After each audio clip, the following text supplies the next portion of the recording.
పెద్ద నోట్ల రద్దుతో సామాన్య ప్రజలు పడుతున్న ఇబ్బందులు తొలగించడమే ప్రభుత్వం ముందున్న కర్తవ్యమని ముఖ్యమంత్రి చంద్రబాబు అన్నారు.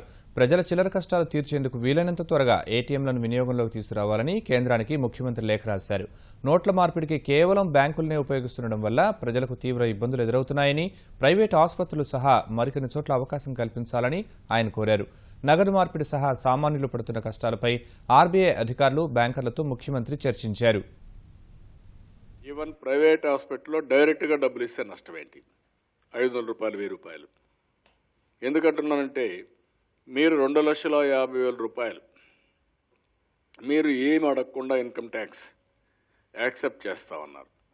ఆధార్ నెంబర్ ఇస్తే, ఆధార్ నెంబర్ ఇచ్చి ఆధార్ అథెంటికేషన్తో వాళ్ళు 500 రూపాయలు, 1000 రూపాయలు ఇస్తే మీరు ట్రీట్మెంట్ ఇచ్చి వాళ్ళ అకౌంట్ డిడక్ట్ చేసుకోండి.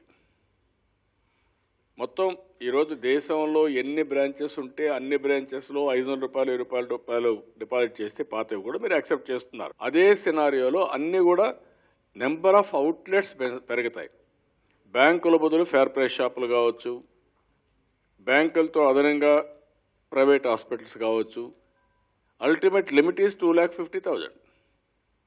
బ్యాంకుకు పోయి ముందు డబ్బులు వేసి అక్కడి నుంచి చెక్ ఇవ్వడం ఒక మార్గం. దానికి కూడా కొంతమంది తెలియనప్పుడు ఫ్రీగా చేసి ఈవెన్ హాస్పిటల్లో తీసుకున్న 2,50,000 వరకు ఏ వ్యక్తి అయినా సరే ఇది వ్యాలిడిటీ తీసుకొస్తే కొంతవరకు ఇతిబాధలు తగ్గుతాయి.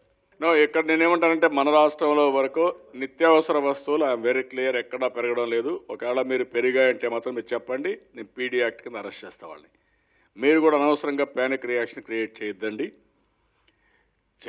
ఉండే ప్రాబ్లమ్స్ రాయండి, ఐ డోంట్ మైండ్. నేను మార్నింగ్ మా కలెక్టర్స్ కూడా చెప్పా, ఉప్పు ఎక్కడ పెరిగిపోయిందంటారు. ఆడ పోయి చూసి ఆడ పెరగల. ఏంటంటే ప్యానిక్ రియాక్షన్ క్రియేట్ చేసేస్తున్నారు. అది కూడా మంచిది కాదు.